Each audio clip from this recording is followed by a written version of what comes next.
اللہ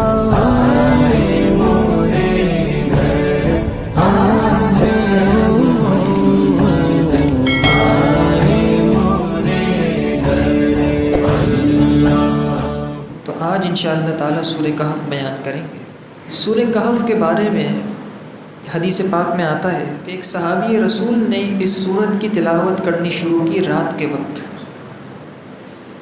تو ان کے قریب ایک گھوڑا تھا جو ہنہنانے لگا اور چھلانگیں مارنے لگا، خوشی سے اچھلنے لگا۔ اور ان صحابی رسول نے جب آسمان کی طرف چہرہ کیا تو ان پر بادل آ چکے تھے، ان کے اوپر بادل کا ایک ٹکڑا موجود تھا۔ تو گھوڑے کی یہ کیفیت اور آسمان کی یہ کیفیت دیکھ کر انہوں نے تلاوت روک دی۔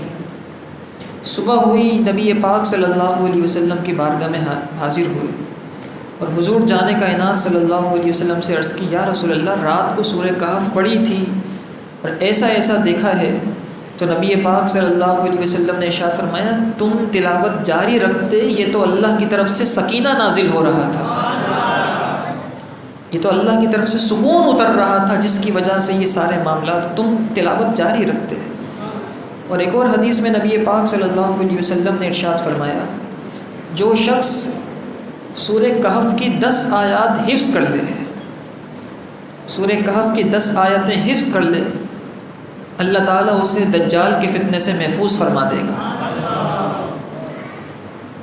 ایک اور حدیث پاک میں آیا، ترمذی شریف کی روایت ہے، نبی پاک صلی اللہ علیہ وسلم نے ارشاد فرمایا، جو شخص جمعے کے دن سورہ کہف کی تلاوت کر لے تو یہ سورت ایک جمعے سے لے کر دوسرے جمعے تک کیے گئے سارے گناہوں کا کفارہ بن جاتی ہے۔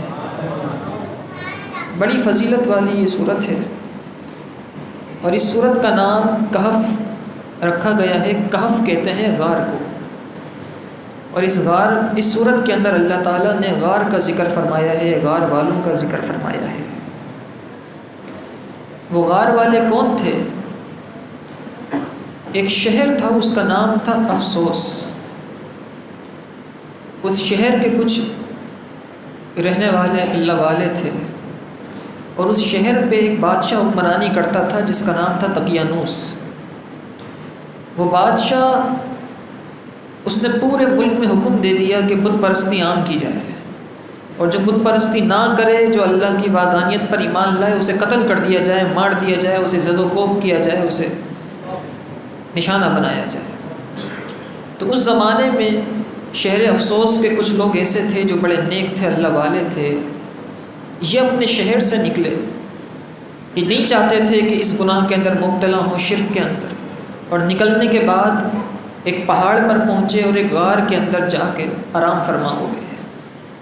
جا کے لیٹے تو انہیں نیند آ گئی۔ بادشاہ نے ڈھونڈوایا کہ وہ لوگ کہاں گئے جو اللہ کی وحدانیت پر ایمان رکھتے تھے، ڈھونڈا لیکن ملے نہیں۔ بالآخر کسی نے بتایا کہ وہ تو غار میں سو رہے ہیں۔ تو بادشاہ نے اپنے لوگوں کو بھیجا اور کہا، ایک کام کرو، اس غار کے دھانے پر دیوار بنا دو تاکہ یہی غار ان کی قبر بن جائے۔ ظلم کی انتہا تھی نا، غار کے دھانے پر دیوار بنائی گئی، لیکن جس کو حکم دیا تھا دیوار بنانے کا بادشاہ نے، وہ کوئی نیک دل انسان تھا۔ اس نے یہ کیا کہ ان لوگوں کے نام، غار میں جو لوگ جا کر سوئے تھے، ان کے نام ایک تختی پر لکھے، اور ان کا پورا واقعہ لکھا کہ یہ کیوں غار میں آ کے سوئے ہیں اور کیوں ان کے آگے دیوار بنائی گئی ہے۔ اور جب دیوار بننے لگی تو اس کی تہ کے اندر، اس کی بنیاد میں اس نے وہ تختی چھپا دی۔ 300 سال گزر گئے، یعنی 309 سال گزر گئے۔ اگر اسلامی اعتبار سے دیکھیں تو 309 سال، اور قمری اور یہ عیسوی اعتبار سے دیکھیں تو 300 سال۔ یہ بات یاد رکھیں کہ 100 سال میں عیسوی اور قمری سال میں 3 سال کا فرق آ جاتا ہے۔ یعنی اگر عیسوی 100 سال ہوں گے تو قمری 103 سال ہوں گے۔ تو اس اعتبار سے عیسوی 300 سال ہوئے اور قمری 309 سال ہوئے۔ 309 سال گزر گئے، غار والے غار میں سوتے رہ گئے۔ اس کے بعد ایک نیا بادشاہ آیا جس کا نام تھا بیدروس۔ اس بادشاہ نے پورے ملک میں امن و امان کر دیا۔ اور حضرت عیسیٰ علیہ السلام کا زمانہ تھا، لوگ عیسیٰ علیہ السلام کی نبوت پر ایمان رکھتے تھے، تو عیسیٰ علیہ السلام کی نبوت کا دورہ تھا، عام تھے، لوگ ان کا کلمہ پڑھا کرتے تھے، یعنی مکمل اسلامی حکومت آ چکی تھی۔ لیکن ایک فتنہ کھڑا ہوا، وہ فتنہ یہ تھا کہ لوگوں نے مرنے کے بعد دوبارہ زندہ ہونے کا انکار کرنا شروع کر دیا۔ وہ بادشاہ بڑا نیک تھا، اس سے یہ فتنہ دیکھا نہیں گیا، اور اس نے اللہ تعالیٰ کی بارگاہ میں عرض کی، یا اللہ کوئی ایسی نشانی ظاہر فرما کہ لوگوں کو اس بات کا یقین آ جائے کہ مرنے کے بعد تو پھر سے زندہ فرمائے گا۔ حکمرانوں کی دعا اللہ پاک قبول فرماتے اگر حکمران عادل ہوں، بلکہ بزرگوں نے یہاں تک لکھا کہ اگر کوئی اچھا حکمران آ جائے کسی ملک پر تو اللہ تعالیٰ کے حکم سے وہ سرزمین، وہ ملک اپنے خزانے زمین سے اگل دیتی ہے۔ اور ایسے ہی اگر کوئی بدبخت بادشاہ حکمران بن جائے کسی ملک پر تو اس کے جو خزانے ہوتے ہیں زمین وہ بھی نہیں دیتی، جو اس کے اصل ریسورسز ہوتے ہیں وہ بھی نکلنا بند ہو جاتے ہیں۔ تو اسی لیے کہا جاتا ہے کہ اچھے حکمرانوں کو چننا چاہیے۔ ایسے حکمران حضرت عمر فاروق رضی اللہ تعالیٰ عنہ کے دور میں ایک بچی تیل لے کر جا رہی تھی، تیل کی کٹوری ہاتھ میں لے کر جا رہی تھی، ٹھوکر لگی، تیل زمین پر گرا اور زمین وہ تیل پی گئی۔ وہ بچی روتی ہوئی حضرت عمر کے پاس آئی، کہنے لگی عمر تمہارا دور حکومت ہے اور زمین نے میرا تیل پی لیا، واپس کون کرے گا؟ حضرت عمر فاروق رضی اللہ تعالیٰ عنہ تشریف لائے، اور جس جگہ وہ تیل کا نشان تھا جہاں تیل اندر گیا تھا حضرت عمر نے وہاں ایڑی ماری اور آپ نے فرمایا تو نے ایک بچی کا تیل پیا ہے، اے زمین کیا عمر نے تجھ پر انصاف نہیں کیا؟ آپ نے یہ کہنا تھا کہ ابل کے تیل واپس آ گیا، تیل واپس آ گیا۔ حضرت عمر فاروق رضی اللہ تعالیٰ عنہ رویا کرتے تھے، آپ فرماتے تھے جب 26 لاکھ مربع میل پر حکومت قائم ہوئی حضرت عمر کی تو آپ روتے تھے اور اپنے غلام اسلم کے کہا کرتے تھے کہ جب سرکار کا کرم ہے مجھ پر، باقی عمر کچھ بھی نہیں ہے، عمر کچھ۔ تو حضرت اسلم نے پوچھا آپ کے غلام تھے کیا وجہ ہے، اتنی بڑی بات کہتے ہیں، کرم تو ہے لیکن کوئی خاص وجہ ہوگی، کوئی خاص چیز ہوگی جو آپ نے دیکھی؟ کہنے لگے بات یہ ہے میں خطاب کا بیٹا ہوں عمر، میرے باپ خطاب نے مجھے مکے کے اندر 5 اونٹ دیے تھے اور کہا تھا ان 5 اونٹوں کو قطار میں ایک قطار میں کھڑا کر دو سیدھا کر کے، تو مجھ عمر سے وہ 5 اونٹ کھڑے نہیں کیے جا رہے تھے، کوئی اونٹ یہاں منہ کرتا، یہاں منہ کرتا، کوئی یہاں منہ کرتا، تو میرے والد نے میرے منہ پر تماچا مارا تھا کہ عمر تم سے 5 اونٹ کھڑے نہیں کیے جاتے۔ کہتے ہیں اس وقت تک سرکار کی غلامی میں نہیں آیا تھا، 5 اونٹ کھڑے نہیں کر سکتا تھا، آج سرکار کا غلام بنا ہوں، 26 لاکھ مربع میل پر حکومت کرتا ہوں اور ایک بکری اپنی چراگاہ کے علاوہ دوسرے کی چراگاہ میں منہ نہیں مارتی ہے، دوسرے کی چراگاہ میں منہ نہیں مارتی ہے۔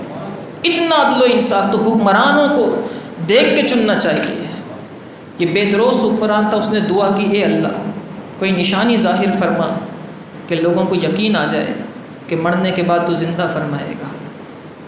ہوا یہ کہ ایک چرواہا بکریاں چرا رہا تھا اسی پہاڑی علاقے کے اندر، اور پھر میدانی علاقہ تھا، دوپہر کا وقت تھا، سخت گرمی تھی، اس نے چاہا کہ تھوڑی دیر آرام کروں تو اسے غار کی جھرری نظر آئی اور ایک دیوار بنی ہوئی نظر آئی۔ وہ چلا اور اس غار کے قریب جیسے ہی پہنچا تو اللہ کے حکم سے وہ دیوار گر گئی اور غار کا دھانا کھل گیا۔ ایسی ہیبت طاری ہوئی اس چرواہے کے اوپر کہ وہ چرواہا اپنی بکریاں لے کر وہاں سے بھاگ گیا، اور یہ دیوار گرتے ہی اصحاب کہف کی نیند بھی ختم ہوئی، وہ نیند سے کھڑے ہو گئے اور آپس میں ایک دوسرے سے باتیں کرنے لگے، ایک دوسرے سے حال احوال پوچھنے لگے، تمہارا کیا حال ہے، خیریت سے، طبیعت ٹھیک ہے، پوچھنے لگے ایک دوسرے سے۔ اور پھر اس کے بعد ان کو بھوک لگی تو ان کے پاس پیسے تھے جیب میں، انہوں نے اپنے ایک ساتھی کو پیسے دیے جن کا نام یملیخہ لکھا ہے بزرگوں نے، مفسرین نے، اور ان سے کہا کہ جاؤ شہر سے کچھ کھانے پینے کا سامان لے آؤ تاکہ ہم کچھ کھا پی سکیں۔ یملیخہ گئے، شہر گئے، اور ایک روٹی پکانے والے کو وہ سکے دیے اپنے اور کہا کہ مجھے کھانا دو۔ تو وہ جو روٹی پکانے والا تھا اس نے وہ سکے دیکھے تو حیران رہ گیا، اس نے بولا تمہارے ہاتھ کوئی خزانہ تو نہیں لگ گیا، یہ اتنے پرانے سکے، تو اتنے پرانے سکے یہ خزانہ تمہارے ہاتھ کیسے لگ گیا؟ تو حضرت یملیخا نے کہا کہ خزانہ تو نہیں ہے یہ تو ہماری دور کے سکے ہیں، ابھی تھوڑی دیر پہلے ہم سوئے تھے تو ہماری جیب میں پیسے تھے، اٹھے ہیں تو جاگ کے تم سے کھانا لینے آ گئے۔ کہنے لگے ایسا نہیں ہے۔ پھر انہوں نے پوچھا ذرا یہ بتاؤ دقیانوس کی حکومت ہے کہ نہیں ہے؟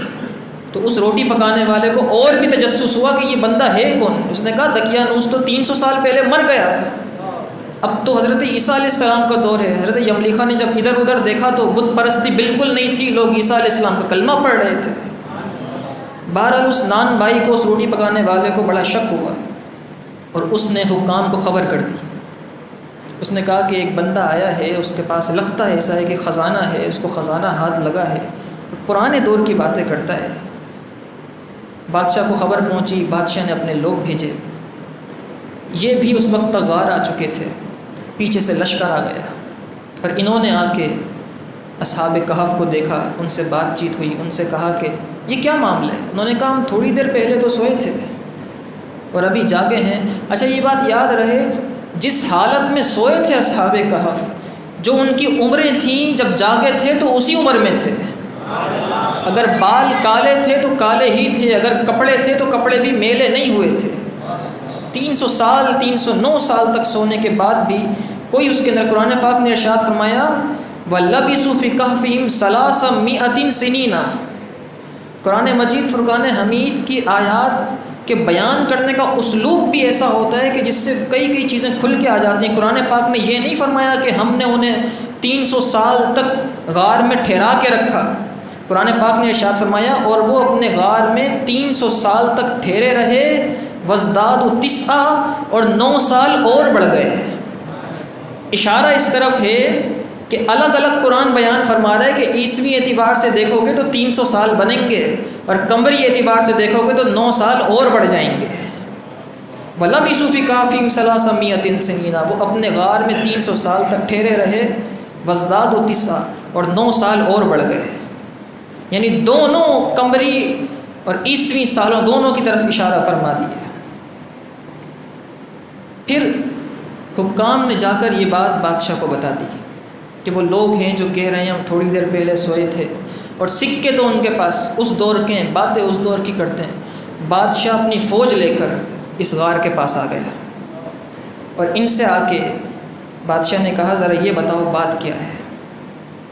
بادشاہ کی بات چیت ہوئی تو بادشاہ کو اصحاب کہف نے بتایا دیکھو بات یہ ہے کہ ہم غار والے تھے، دقیانوس سے چھپ کے اس سے یہاں پر آئے تھے کہ اللہ کی عبادت کریں گے، سو گئے، تلاشی لی گئی، زمین کو کھودا گیا تو زمین میں سے وہ تختی نکل آئی، جس تختی پر اس شخص نے جس نے دیوار بنائی تھی، ان کا پورا قصہ ان کے نام لکھ کے ڈالے تھے، وہ تختی نکل آئی۔ اس تختی کو پڑھا گیا تو اس میں ان کا پورا واقعہ اور ان کی پاک دامنی موجود تھی۔ اس پہ لکھا تھا کہ یہ لوگ وہ ہیں کہ جو بادشاہ سے بچ کے اللہ کی وحدانیت پر ایمان رکھتے ہوئے اپنا ایمان بچاتے ہوئے اس غار میں آ کر سو گئے ہیں، یہ کوئی برے لوگ نہیں ہیں، یہ اللہ کے ولی ہیں، ساری باتیں لکھی تھی۔ جب بادشاہ نے یہ تختی پڑھی تو اسی وقت سجدے میں گر گیا اور اس نے کہا یا اللہ، میری قوم کے لوگ، میرے ملک کے لوگ اس بات پر یقین نہیں رکھتے تھے کہ تو مرنے کے بعد زندہ کرے گا، تو نے 309 سال سلانے کے بعد پھر سے ان کو زندہ کر دیا ہے۔ 309 سال سونے کے بعد پھر یہ زندہ ہو گئے۔ اور پھر اس کے بعد لوگوں نے جب یہ دیکھا تو لوگوں کا وہ جو عقیدہ خراب ہوا تھا وہ درست ہو گیا۔ پھر اصحاب کہف نے کہا کہ اب ہمیں اجازت دی جائے تاکہ ہم واپس غار میں جا کے سو جائیں۔ تو بادشاہ نے کہا ٹھیک ہے تمہیں اجازت ہے، اور پھر یہ لوگ غار میں جا کر سو گئے۔ اور پھر سے بادشاہ نے دیوار بنا دی، اور جب یہ غار میں جا کر سوئے تو اللہ پاک نے ان پر موت طاری کر دی۔ اس وقت ان کو موت آئی، اس وقت ان کا انتقال ہوا، کیونکہ اللہ پاک کا وعدہ ہے کل نفس ذائقۃ الموت، ہر نفس نے موت کا مزہ چکھنا ہے۔ یہاں تک کہ حضرت اسرافیل علیہ السلام جو سور پھونکتے ہیں، جو قیامت کے وقت بھی سور پھونکیں گے، اللہ پاک ان کو بھی موت دے گا، پھر انہیں اپنے حکم سے پھر زندہ فرمائے گا۔ یہ موت کا حکم سب کے لیے ہے۔ اعلیٰ حضرت امام اہل سنت نے تو بڑی بات لکھی، آپ نے فرمایا انبیاء کو بھی اجل آنی ہے مگر فقط آنی ہے۔ آن کہتے ہیں سیکنڈ کو، تو پہلے والے آنی سے مراد آنا، اور دوسرے والے آنی سے مراد وہ سیکنڈ مراد ہے۔ انبیاء کو بھی اجل آنی ہے، مگر فقط آنی ہے، سیکنڈوں کے لیے آتی ہے اور پھر رب ذوالجلال نے پھر سے حیات عطا فرما دیتا ہے۔ پھر بادشاہ نے اعلان کیا کہ ہم یہاں پر ایک مسجد بنائیں گے، اور پھر وہاں پر ایک مسجد بنائی گئی، اور پھر سالانہ جب دن آیا کرتا تھا ان کا تو میلہ لگا کرتا تھا، اور غار کے پاس اس مسجد میں آ کے لوگ نمازیں پڑھا کرتے تھے۔ قرآن مجید فرقان حمید نے یہاں ارشاد فرمایا، قال الذین غلبوا علی امرہم، وہ لوگ جن کا غلبہ تھا معاملے پر، انہوں نے کہا لنتخذن علیہم مسجدا، ضرور بھی ضرور ہم یہاں پر مسجد بنا دیں گے۔ وہ مزار تھا، وہ غار مزار بن گیا اصحاب کہف کو، اور برابر میں ان کی مسجد بن گئی۔ اسی لیے آپ جو دیکھتے ہیں اللہ والوں کے مزارات کے برابر میں مسجدیں ہوتی ہیں، وہ مسجدیں یہ نہیں کہ کوئی نیا عقیدہ ہے اہل سنت کا کہ مسجد ہے اور مزار ہے، یہ اصحاب کہف قرآن کا عقیدہ وہاں سے چلتا آ رہا ہے۔ اور اگر اس میں کوئی خرابی ہوتی، کوئی غلطی ہوتی کہ اولیاء اللہ کے مزارات کے پاس مسجدیں نہ بنائی جائیں یا مسجدوں کے پاس مزارات نہ بنائے جائیں، تو قرآن اس کو بیان کرنے کے بعد اس کی مذمت بھی بیان کرتا ہے۔ لیکن قرآن نے اس پاک واقعے کے بیچ میں ارشاد فرمایا کہ وہاں پر ان کے مزارات کے پاس مسجدیں بنائی گئی۔ اسی لیے اللہ والوں کی قبروں کے پاس، مزارات کے پاس مسجدیں اس لیے بنتی ہیں کیونکہ جو خاص رحمتیں ان مزار والوں پر اتر رہی ہوتی ہیں، مسجد میں عبادت کرنے والوں پر بھی نازل ہو جاتی ہیں۔ تو یہ قرآن مجید فرقان حمید سے ثابت ہے۔ اور ان کی تعداد کیا ہے، ان کی تعداد کے بارے میں اختلاف ہے، یہ کتنے لوگ تھے۔ قرآن مجید فرقان حمید نے ارشاد فرمایا سیقولون ثلاثۃ رابعہم کلبہم، ان قریب لوگ کہیں گے یہ 3 تھے، چوتھا ان کا کتا تھا۔ ویقولون خمسۃ سادسہم کلبہم، اور وہ کہیں گے کہ 5 تھے، چھٹا ان کا کتا تھا۔ رجما بالغیب، بن دیکھے اندازے لگاتے ہیں۔ ویقولون سبعۃ وثامنہم کلبہم، اور وہ کہیں گے کہ 7 تھے، 8واں ان کا کتا تھا۔ قل رب اعلم بعدتہم، اے حبیب آپ فرما دیجئے میرا رب ان کی تعداد بہتر جانتا ہے۔ ما یعلمہم الا قلیل، اور ان کی حقیقی تعداد بہت کم لوگ جانتے ہیں۔ حضرت عبداللہ ابن عباس رضی اللہ تعالیٰ سید المفسرین ہیں، مفسرین کے سردار ہیں، اور اللہ پاک نے آپ کو قرآن مجید فرقان حمید کی تفسیر کا سب سے زیادہ علم عطا فرمایا ہے، اور وہ بھی نبی پاک صلی اللہ علیہ وسلم کی دعا سے عطا فرمایا ہے۔ آپ فرماتے ہیں جو قرآن نے کہا ہے نا کہ اس اصحاب کہف کی تعداد، کہف والوں کی، غار والوں کی تعداد بہت کم لوگ جانتے ہیں، ان بہت کم لوگوں میں بھی شامل ہوں۔ اور پھر ان سے پوچھا کہ وہ تعداد کتنی ہے، آپ نے فرمایا وہ 7 ہیں، 8واں ان کا کتا ہے۔ تو یہ اصحاب کہف جو تھے، 8واں ان کا کتا بھی تھا، اور یہ کتا جو ہے اسے اللہ تعالیٰ قیامت کے دن انسانی شکل عطا فرمائے گا، اور پھر رب ذوالجلال انہیں اصحاب کہف کے ساتھ جنت میں داخل فرما دے گا۔ معلوم ہو اللہ والوں کے ساتھ اگر کوئی جانور بھی مل جائے، ان کی صحبت اختیار کر لے، تو اللہ تعالیٰ ان کی صحبت کا اثر جانوروں کو بھی عطا فرما دیا کرتا ہے، جانوروں کو بھی عطا فرما دیا کرتا ہے۔ اصحاب کہف، یہ جو کہف والے ہیں، غار والے ہیں، ان کے ناموں کی بڑی شان ہے۔ مفسرین کرام نے ان کے ناموں کے متعلق لکھا کہ اگر کوئی بچہ دودھ نہ پیتا ہو، چھوٹے بچے ہوتے ہیں دودھ نہیں پیتے بعض اوقات، تو ان کہف والوں کے، اصحاب کہف کے نام لکھ کر، ان 7 افراد کے اور 8ویں ان کے کتے کا نام لکھ کر، کتمیر اس کا نام تھا، اور اس کا پانی اس بچے کو پلایا جائے تو وہ دودھ پینا شروع کر دے گا۔ جن بچوں کو بخار نہیں اترتا، ہر 3 دن کے بعد بخار آتا ہے، ان بچوں کو اگر ان کا پانی پلایا جائے تو ان کا بخار ختم ہو جائے گا۔ یہاں تک لکھا کہ اگر کسی مکان میں کسی جگہ پر آگ لگ جائے تو کسی کپڑے پر یا کسی کاغذ پر اصحاب کہف کے نام لکھ کر اس آگ میں ڈالی جائے تو آگ بجھ جاتی ہے۔ جس گھر میں، جس مکان میں، جس والیٹ کے اندر، جس دراز میں اصحاب کہف کے نام موجود ہوں، وہ چوری اور ڈکیتی سے محفوظ رہتا ہے۔ اور یہ تو ہمارے ایک ساتھی ہیں، علامہ صاحب ہیں، کراچی میں ہوتے ہیں، ان کا اپنا مشاہدہ ہے۔ انہوں نے جب تفسیر میں یہ چیز پڑھی کہ اصحاب کہف کے نام جہاں لکھے ہوں تو وہ چوری اور ڈکیتی سے چیز محفوظ رہتی ہے، تو انہوں نے اپنے موبائل میں اصحاب کہف کے ناموں کی تصویر محفوظ کر لی، تصویر کھینچ کر کاغذ پر لکھ کر یا کسی طریقے سے محفوظ کر کے موبائل میں رکھ لی۔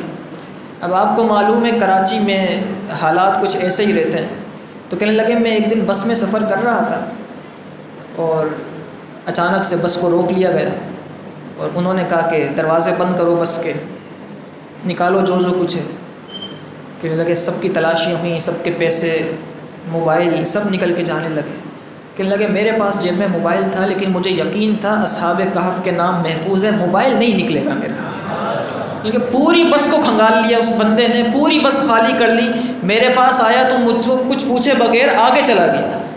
کہنے لگے جب سب کچھ ہوا، نکلا سب کے پاس سے، سب نے کہا ہمارا بھی چلا گیا، ہمارا بھی چلا گیا، میں نے موبائل نکال کے دکھایا، میں نے کہا اصحاب کہف کے نام تھے، یہ نہیں گیا ہے۔ تو اگر یقین پختہ ہو، یقین کامل ہو تو اللہ پاک حفاظت فرماتا ہے۔ اسی طریقے سے اگر کوئی گم ہو جائے، کوئی بچہ گم ہو جائے، بچے گم ہو جاتے ہیں، یا کوئی بڑا بھی گم ہو جائے تو اصحاب کہف کے نام پڑھ کے دعا کی جائے تو وہ گم ہوا وہ شخص واپس آ جاتا ہے۔ ایسے ہی جو بچے کن ذہن ہوں، ذہن کمزور ہو، بچے یا بڑے چیزیں یاد نہیں رہتی، بھول جاتے ہیں، تو وہ اصحاب کہف کے نام یاد کریں، انہیں پڑھیں، ان کے وسیلے سے دعا کریں، اور چینی کی پلیٹ پر لکھ کر اصحاب کہف کے نام اس کا پانی پی جائیں تو اللہ پاک ان کے حافظے کو مضبوط فرما دے گا۔ حضرت امام شافعی علیہ الرحمہ نے بھی ایک بات لکھی ہے، آپ نے فرمایا ہے کہ ذہن جس کا کمزور ہو یا نظریں جس کی کمزور ہوں وہ دیکھ کر قرآن پاک پڑھا کرے۔ میں نے ذہن تیز کرنے اور نظریں تیز کرنے کے لیے دیکھ کے قرآن پاک پڑھنے سے بڑھ کر کوئی وظیفہ نہیں دیکھا۔ اللہ پاک ہمیں قرآن مجید فرقان حمید سمجھنے کی توفیق عطا فرمائے۔ اللہ پاک ہمیں ان اللہ والوں کی برکتیں عطا فرمائے۔ وآخر الدعوانا الحمد للہ رب العالمین۔